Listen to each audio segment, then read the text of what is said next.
You'll never be a millionaire until you start spending like one. And I know that sounds crazy, because how can I spend like a millionaire if I don't have $1 million yet? Well, ask Ronald Reed. Ronald Reed was a janitor for basically all of his life, and he was born in the 20s. So that means that when he was working, he probably was making like $50 a week and a loaf of bread, right? Like that was his pay. But when he died, they found out that he had built up an $8 million fortune that nobody knew about. And it was all because of the way that he managed money. So you clicked on this video because you want to be a millionaire, or because you really just want to hear about what the Bible has to say about managing your money. And it has a lot to say. So what I'm going to do is I'm going to outline in this video the principles that the Bible gives us on how to manage your money. And then I'm going to give you the exact layout, the exact formula on how you, or what you should do with your money and how you should manage yours. And if you do it consistently, no matter your job, no matter where you are, you will hit millionaire status. However long that takes, it's going to take, and we can get into that in other videos, but you need to manage your money in this way. So first of all, I wanted to do this video because I'm over here. I just bought a new house, right? At the same time, my car lease was up, so I had to get a new car, and I'm shopping around for insurance. I'm like, what is going on with the insurance prices right now? Like, it's crazy. But thank God that I have the money. I manage my money the right way. I earn money from different sources that allow me to be able to afford these things without, hurting me, right? So that is a blessing by God, and He tells us in the Word that He gives us the power to get wealth. So I don't think that He'll ever give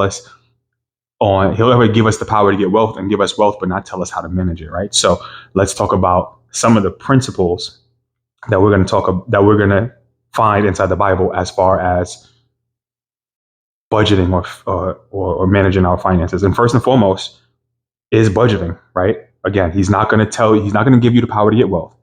And He's not going to say the blessings of the Lord make it one rich if He's not going to allow you to manage it properly, or teach you how to manage it properly, and then you go ahead and implement it that way, right? So in Luke 14:28-30, I'll read it. It says, this is Jesus speaking, right? So we're going to take the principle out. The context is Him talking about those who are going to follow Him, and people weighing the cost of different things. So He says, for which of you intending to build a tower does not sit down first and count the cost, whether he has enough to finish it, lest after he has laid down foundation and is not able to finish, all who see it begin to mock him, saying, this man began to build and was not able to finish. He then goes on to talk about how, if kings don't go to war unless they make sure that they have enough men to go to battle with them, right? And he's talking about weighing the cost of what you're doing, and understanding that you don't want to set yourself up to get into a position where you don't have enough to meet the requirements for the very thing that you're doing. And we can use that principle and apply it to our finances. We need to budget our finances to make sure that we are keeping up with our lifestyle, right? And we'll get into lifestyle later. And then, so the budget, and then we talk about not spending foolishly, right? He said in Proverbs 28:19, he says, he who tills the land will have plenty of bread, but he who follows frivolity will have poverty enough. Don't go spending your money foolishly just because you have it. I don't care how much money you make. You need to manage it properly, because you don't know when the next season of wintertime is going to come, right? So then we talk about, so that's principle number one. We want to budget. We want to make sure that we budget. And that's obvious, right? That's why you clicked on this video. But now we're going to get into some other principles. And the fifth principle overall, right? Fifth principle is going to probably surprise you a little bit, like, oh, that's in the Bible. So we're going to talk about tithing. Tithing, Malachi 3:10, we all know, he says to bring all the tithes into the storehouse, that there may be food in my house. And try me now this, says the Lord of hosts, if I will not open up the windows of heaven and pour out for you such blessing that there will be not enough room to receive it. And some people use that out of context and things like that, but Leviticus 27:30 also tells us that we should tithe, and then we should tithe a tenth. And this is not a video on tithing. It's just like Jesus said in Mark 12:17, give unto Caesar what is Caesar's, and then give unto God what is God's. Tithe and pay your taxes, right? And figure out how to pay your taxes like the rich people pay their taxes. I'll say that and I'll leave that alone. All right. So we're going to budget, we're going to tithe and pay our taxes. Then this is obvious, but for some people, we gotta know, pay your bills on time. The Bible is riddled, especially in like Proverbs and in Proverbs and in Leviticus, on being honorable toward your fellow man, right? Making sure that the wages or the scales are right, making sure you're not cheating somebody, et cetera, et cetera. But it also says that you should pay your bills on time. Romans 13:7-8. It says, render therefore to all their due. Taxes to whom taxes are due, customs to whom customs are due, fear to whom fear, honor to whom honor. Owe no one anything except to love one another, for he who loves one another has fulfilled the law. So in principle, this is saying, make sure that you're clear of debt, right? And again, not a video to talk about debt, but debt, there's bad debt and there's good debt. Buying a home, that's considered good debt. Buying a lot of liability that's not going to produce money for you, that's bad debt, right? So you want to buy assets, not liability. Debt on assets is good. Debt on liabilities, that's bad, right? So even me, I lease cars, like, because I get bored with some of them, so I like to lease them. But that's technically not a good investment for my money, right? So we need cars, and nowadays I just think about that one my own way, right? So we want to pay our bills and pay them on time. Then we talk about save wisely. I know a lot of people use the verse of don't store up treasures on earth for yourself. And they use it out of context, but the Bible, you have to always match something with context, right? So if I'm not supposed to store up treasures on earth, then that means that I shouldn't how can I leave an inheritance for my kids, right? And it says that a good man will leave an inheritance for his children's children, right? So what does it mean to save? It means to save to make sure that you are not, and this goes back to, frivolously spending, but it means to save to make sure that you are understanding that riches or the things can come and go, right? They're not trustworthy, right?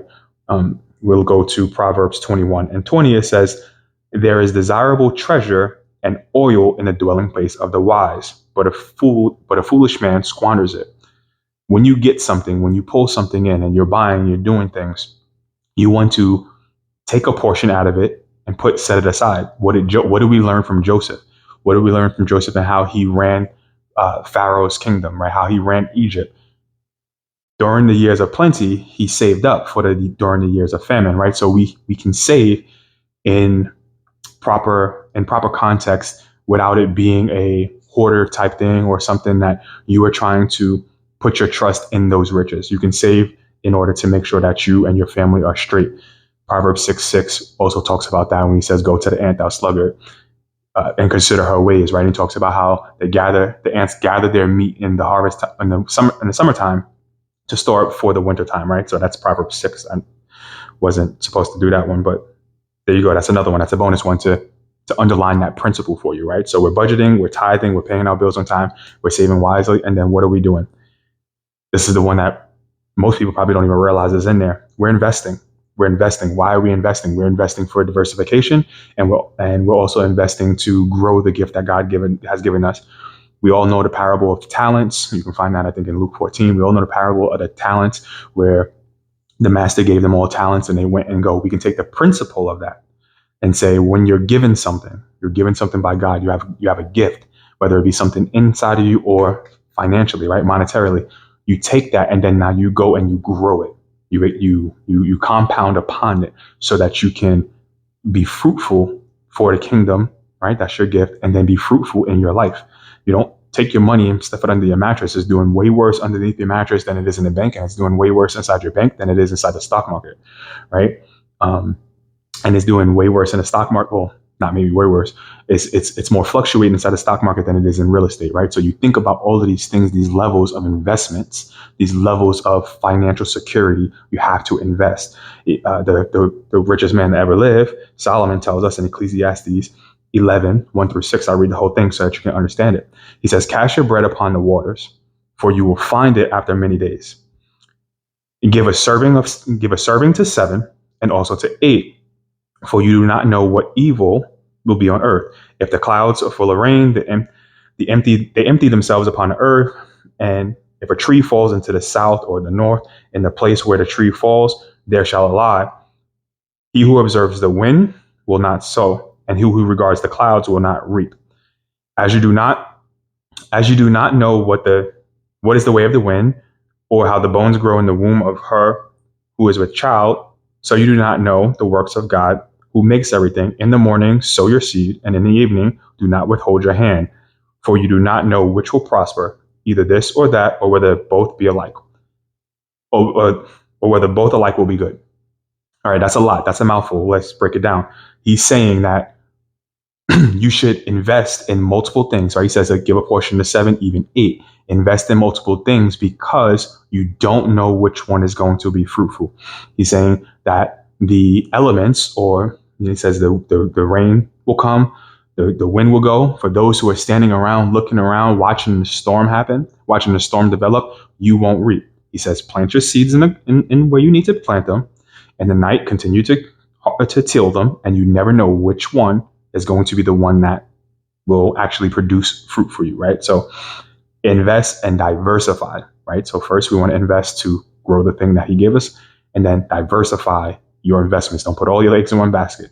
Get more than one stream of income. Don't just go to work and think that's always going to be there. I always tell everybody, and this is just me, since the very beginning of my career making money, I always say I'm not a very good employee. And I say it just because of the fact that I don't trust that someone will always just simply have my best interest in mind when they're cutting me the check. At the end of the day, when that person's in trouble, I'll get cut. When that person wants to move on, I'll get cut because they need to secure their family. And you know what? I've learned to accept it by principle. Take care of your family. What I'm going to do is I'm going to make sure that I'm always set so that if that cut comes, it doesn't bother me, right? So multiple streams of income where you can. A lot of people are tied to a 9-to-5 job right now. A lot of people have multiple jobs that they're bouncing around and doing things. Try to figure out how you can get money coming in without you trading your time for it. That's the important part, or at least trading minimal time for it. All right.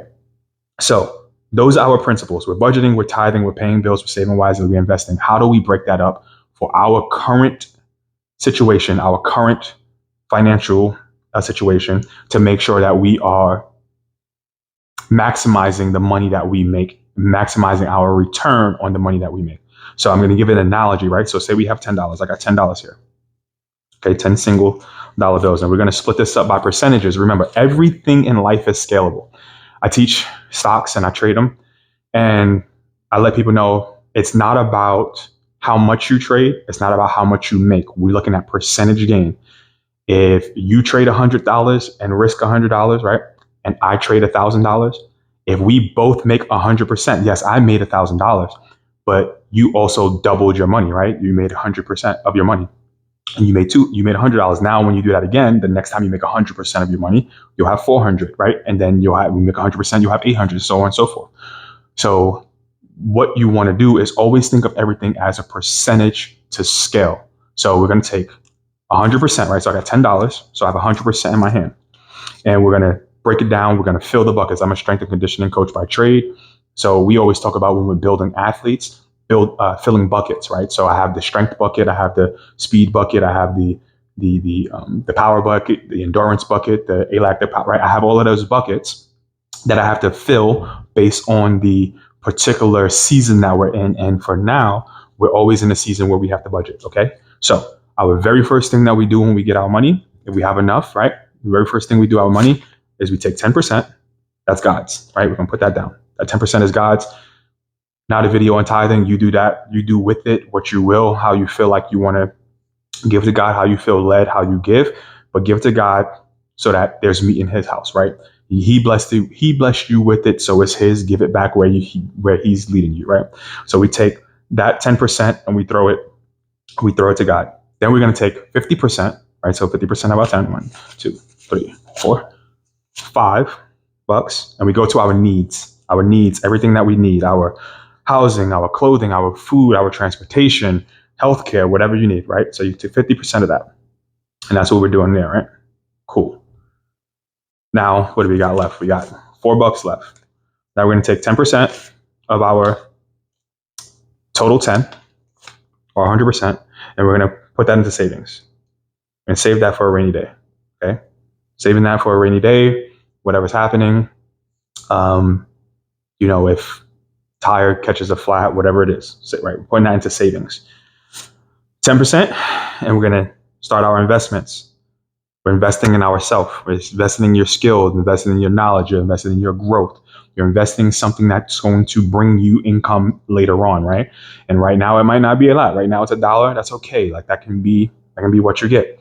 Then we're going to invest to grow. We're going to take 10% and we're going to invest it to grow. We're going to take it in, I've been doing my research and I like this company and I want to invest in that company, be part owner. I'm going to take 10% and get what I can, let it grow. And then it's going to bring me back. It's going to bring me back friends, right? That money is going to bring me back some friends that we can all have a talk. And then I'm going to send them back out and do more work for me, right? Then I'm going to take that last 10% and I'm going to enjoy my life. I'm going to enjoy my life. I'm going to go have fun. I'm going to do what I like. I'm going to go out to eat. I'm going to do whatever, right? The issue is that a lot of people who are poor, they have that backwards. They start with what they want to do and what they want to have fun with rather than taking care of everything else, right? So if that come down to that last 10% and it's like, dang, I only got $12 left after all that budgeting that I did, that's okay. That's okay. You got McDonald's, or I'm not advocating McDonald's. You got, I don't know, whatever healthy Jamba Juice or whatever, I don't know, whatever healthy shake that you got around you, that's what you got. You're going to go have that. You're going to have a good time. You're going to sip it with your friends and you're going to find free stuff to do until you are able to continue to increase from the other investments that you're making, right? So when you're investing into here and you're investing into the market, you're investing into real estate, you're investing into things that are going to grow your income. Once you get there and you start to grow your income, then you can have more money to have fun. But don't start with having fun. Start with God. Take care of your needs. Hit your savings, then you're going to invest in yourself, invest in the market, and then you have fun. Having fun is the last thing. I like to travel. I put my money to the side to travel, but I have everything else taken care of first. All right. So I hope that helps you really shift your mindset into what you need to do and invest and what you need to do to manage your money so that you can have a millionaire type lifestyle, millionaire type bank account inside of your life. Listen, I don't typically do this, but what I'm going to be doing in March is I'm actually going to be teaching people a skill. So if you're looking for a way to invest and a way to grow your money and learn about the market, I am actually teaching the skill of short-term trading. So I'm going to put the link in the bio, in the description here. Tap on that link. It has all the details. I'm not going to use up the rest of this video to use it. So tap on that link and go ahead and check out. It's the Market Mentorship course where I'm going to teach you exactly how to get into the market, make educated trades, and grow your money. Right? Until next time, let's look to advance the kingdom in our lives and in the ones that we touch.